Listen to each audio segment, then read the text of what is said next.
네, 맥락 시간으로 이어가 보도록 하겠습니다. 맥락 시간을 통해서는 각 산업을 대표하는 연구원님들을 모시고 그 산업의 맥을 짚어보는 시간으로 진행되고 있는데요. 오늘은 엔터 관련된 이야기 나눠보도록 하겠습니다. 유진투자증권의 이현지 연구원과 함께합니다. 안녕하십니까? 네, 안녕하세요. 네, 반갑습니다. 오늘 시장이 좀 많이 조정을 받으면서 엔터주들도 전반적으로 분위기가 좋지는 않습니다.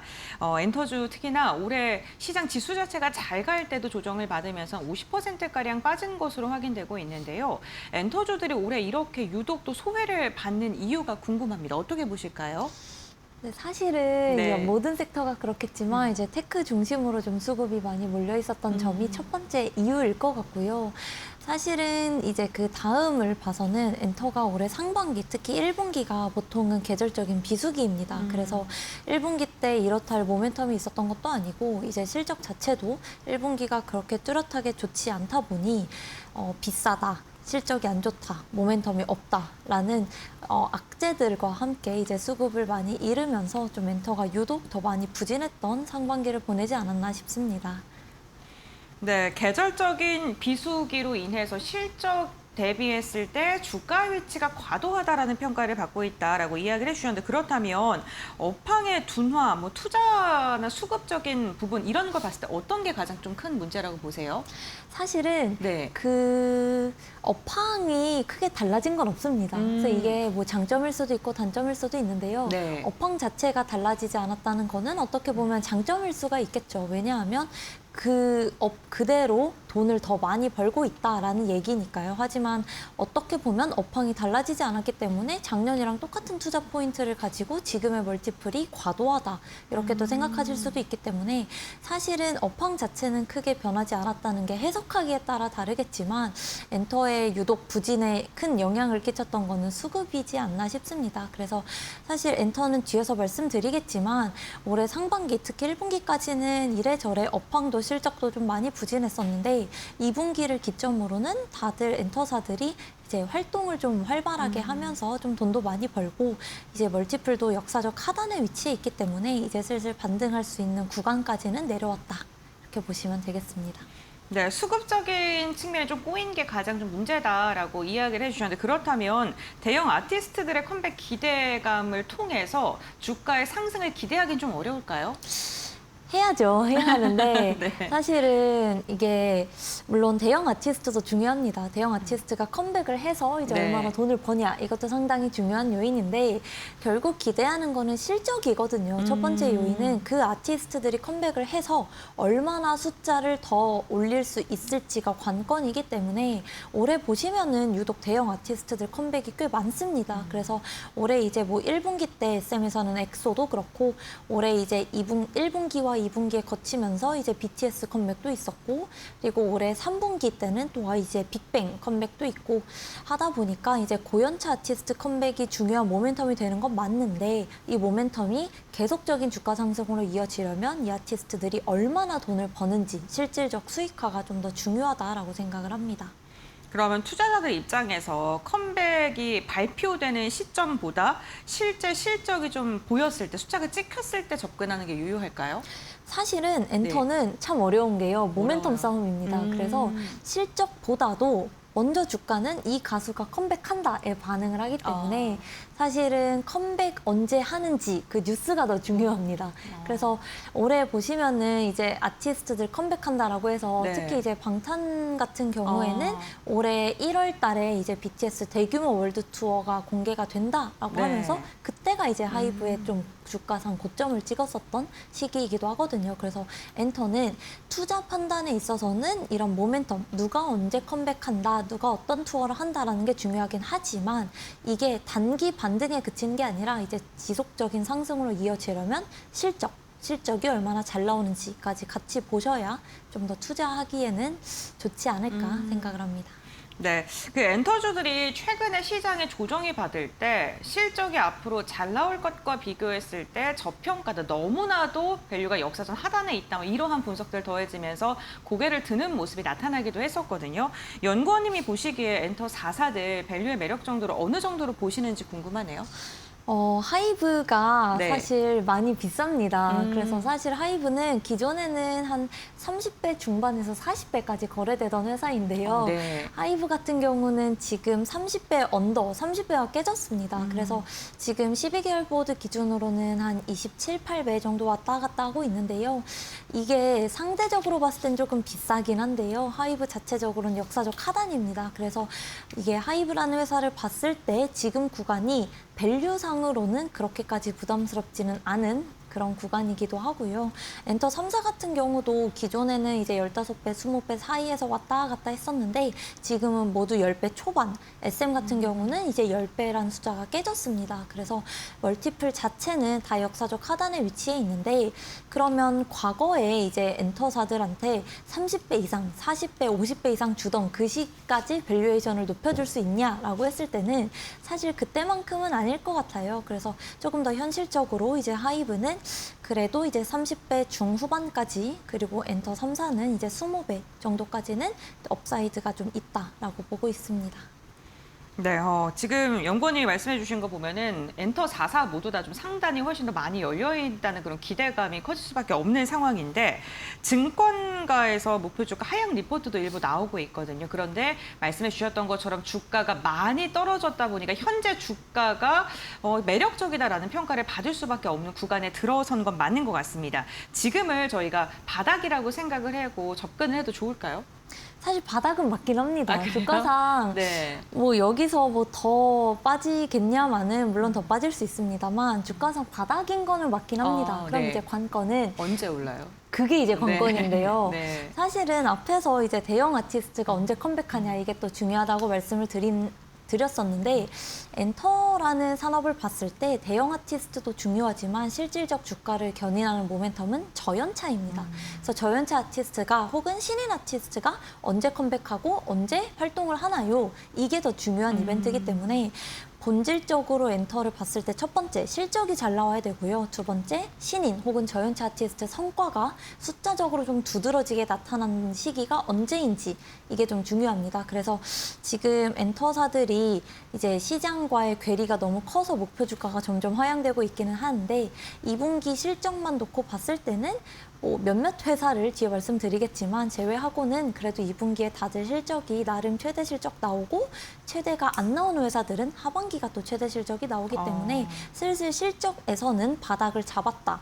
그리고 저연차랑 신인 같은 경우는 이제 회사마다 다르긴 한데요. 올해 하반기, 특히 3분기, 4분기에 걸쳐서 각 기획사마다 최소 한 팀의 신인 데뷔를 예정하고 있습니다. 그래서 엔터 같은 경우는 상반기 때 좋게 말하면 이제 시장이 안 좋을 때 모든 악재들을 같이 쏟아내고 하반기 때 이제 좀 반등을 기다리는 타이밍에 있다. 이렇게 말씀드립니다.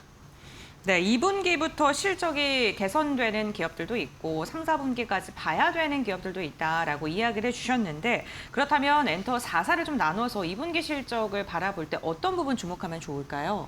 2분기가 이제 컨센을 기준으로 상회하는 회사는 아마 없을 것 같아요. 아무래도 2분기 때 이제 실적 기대치가 좀 높아 있었던 것도 있고요. 그래서 회사마다 조금 나눠서 살펴보면은 이제 하이브랑 SM의 경우는 컨센에 부합하는 실적을 기록할 것 같고 이제 YG랑 JYP의 경우는 컨센을 좀 하회하지 않을까 생각을 합니다. 다만 이제 JYP랑 YG 같은 경우는 2분기보다는 3, 4분기 하반기 때 조금 대형 아티스트의 컴백과 좀 이래저래 활동들이 좀 많이 몰려있기 때문에 하반기 실적이 좋기 때문에 2분기가 잠시 쉬어가는 분기가 될 것으로 보이고 이제 각각 조금 말씀을 드리면은 하이브 같은 경우는 지금 시장에서 가장 우려했었던 요인이 BTS가 활동을 시작하면서 배분율이 시장에서 우려하던 것만큼 너무 높아서 원가 부담이 되면 어쩌지? 실적을 하회하면 어쩌지?라는 좀 우려가 있었는데 뭐 나와봐야 알겠지만 지금 분위기에서는 이래저래 부가 매출들로 어느 정도 원가 부담을 좀 상쇄한 것으로 좀 파악이 됩니다. 그래서 2분기의 경우는 하이브는 이제 BTS라고 하는 대형 IP가 얼마나 외형을 열어주는지에다가 그 밑에 있는 저연차 특히 2분기는 이제 하이브의 코르티스라고 하는 신인 보이그룹이 굉장히 빠르게 성장을 하고 있거든요. 지표적인 성장을 굉장히 뚜렷하게 나타나고 있습니다. 그래서 이 코르티스라고 하는 저연차 아티스트가 얼마나 빠르게 수익화가 될 수 있을지 그리고 캐츠아이라고 하는 또 걸그룹이 있는데 이 걸그룹이 또 올해 하반기 때 컴백과 투어를 앞두고 있는데 직전 투어보다 4배가량 큰 규모로 투어를 돌 예정이거든요. 그래서 특히 미국이고 그리고 미국이라 하면 이제 환율과도 좀 기대해 볼 수 있고요. 그래서 하이브 같은 경우는 이제 고연차랑 저연차가 조금 같이 성장하는 그림이 2분기 중에 나오지 않을까라는 게 기대 포인트고 SM 같은 경우는 2분기 때 이 주요 아티스트들이 대부분 컴백을 해서 앨범 활동을 했습니다. 그래서 그 가수들이 SM 같은 경우는 이제 다른 회사들보다도 앨범이 전체 매출에서 차지하는 비중이 높기 때문에 앨범 발매가 높고 앨범이 많이 팔리면 상대적으로 마진, 믹스 개선이 좀 되는 효과가 있거든요. 그래서 SM 같은 경우는 이런 아티스트들이 앨범을 많이 팔고 또 MD, 최근에 MD로 가장 크게 성장을 하고 있는 회사 중 하나가 또 SM이기 때문에 MD가 얼마나 서프라이즈가 날 수 있을지가 또 기대해 볼 만한 요소가 될 것 같고요.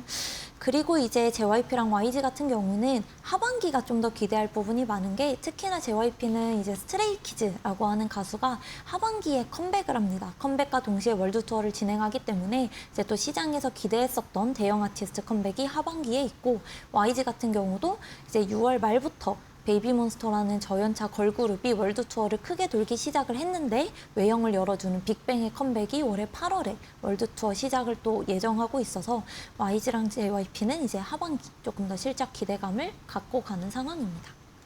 네, BTS랑 SM이 2분기 전망치에 부합하는 실적 발표할 거고, 하이브와 그리고 JYP와 YG 같은 경우에 하반기에 좀 괜찮은 실적을 낼 것이다라고 이야기를 해주셨는데, 지금 YG 같은 경우에는 뭐 빅뱅이라던가 베이비몬스터에 대한 컴백 기대감까지 더해지고 있다라고 이야기를 좀 해주셨습니다. 지금 네 곳에 대한 말씀을 해주셨는데요. 그렇다면 연구원님께서 가장 좀 눈여겨보고 있는 엔터사가 있다면 어딘지 좀 궁금하네요.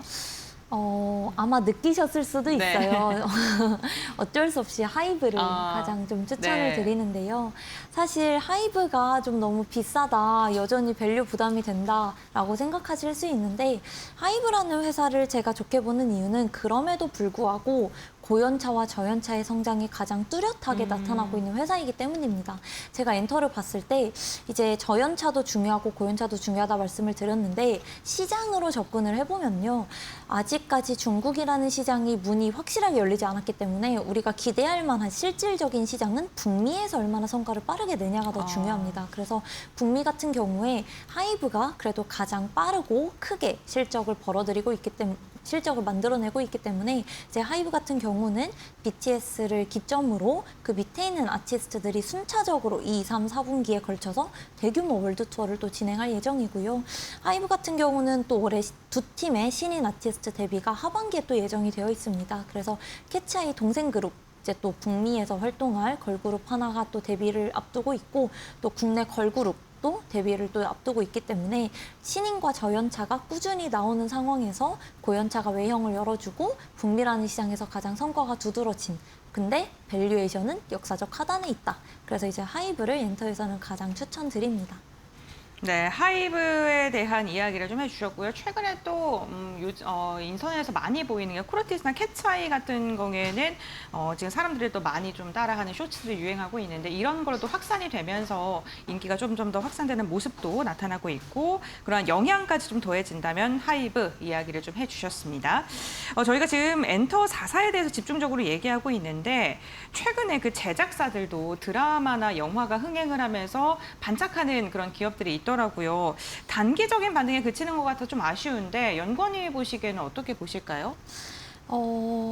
참 아쉽죠. 네, 저는 네. 미디어들 특히나 이제 이런 드라마 제작사들 조금 잘 갔으면 좋겠는데요. 네. 업황이 그렇게 쉽지만은 않습니다. 그래서 사실은 이런 이제 미디어 회사들은 가장 관건이 외형에서는 TV 광고, TV 광고가 다시 반등을 해줘야 전반적으로 좀 실적이 개선될 수 있는 분위기가 될 텐데 TV 광고라고 하는 게 이제 조금 더 와닿는 얘기로 말씀을 드리면 이제 수목 드라마가 최근에 없어졌거든요. TVN 채널 같은 경우에 원래 있었습니다. 올해 2월만 하더라도. 근데 이제 수목 드라마가 없어지면서 제작사들이 편성할 수 있는 슬롯이 하나가 줄어들었습니다. 그러면서 TV 광고가 계속 역성장을 하다 보니 이제 가장 마진이 좋은 편성이라고 하는 게 줄어들고 그렇다 보니 이제 제작사 같은 경우는 이제 드라마를 납품할 만한 채널이 조금 줄어들고 있는 그런 상황이 되고 있어서 미디어 같은 경우는 업황에서는 아직 상반기까지는 그리고 또 1, 2분기 때 또 이 스포츠 이벤트가 있어서 상대적으로 지상파 대비 광고 단가가 조금 오르지 못했던 측면도 있고요. 그래서 아무래도 이제 제작사들은 상반기는 조금 힘들지만 하반기는 좋을 수 있습니다. 근데 이제 스튜디오 드래곤 같은 회사들은 2분기 때 이제 대작이 앞에 없었기 때문에 상각 부담이 조금 덜 하고요. 그리고 2분기 때는 이래저래 TV 채널이 부족하더라도 지상파로 납품을 좀 많이 했었습니다. 오리지널 드라마도 많았고요. 그래서 이런 식으로 좀 자생하는 구조로 가면서 실적을 좀 방어하고 있기 때문에 제작사들이 업황은 안 좋지만 또 나름 하반기 때는 어떻게 또 돈을 벌지 계속 지켜보시면 장기적으로 접근하시기에는 또 좋지 않을까 생각합니다. 네, 알겠습니다. 오늘 이현지 연구원과 함께 엔터주들 그리고 콘텐츠 관련된 기업들에 대한 이야기 나눠봤습니다. 실적 대비 지금 주가가 많이 하락해어 있는 엔터 관련된 기업들 하반기에 관련 반등에 성공할 수 있을지 오늘 투자 전략 꼼꼼하게 체크해 보시면서 투자 포인트 삼으셨으면 좋겠습니다. 오늘 말씀 여기까지 듣겠습니다. 고맙습니다.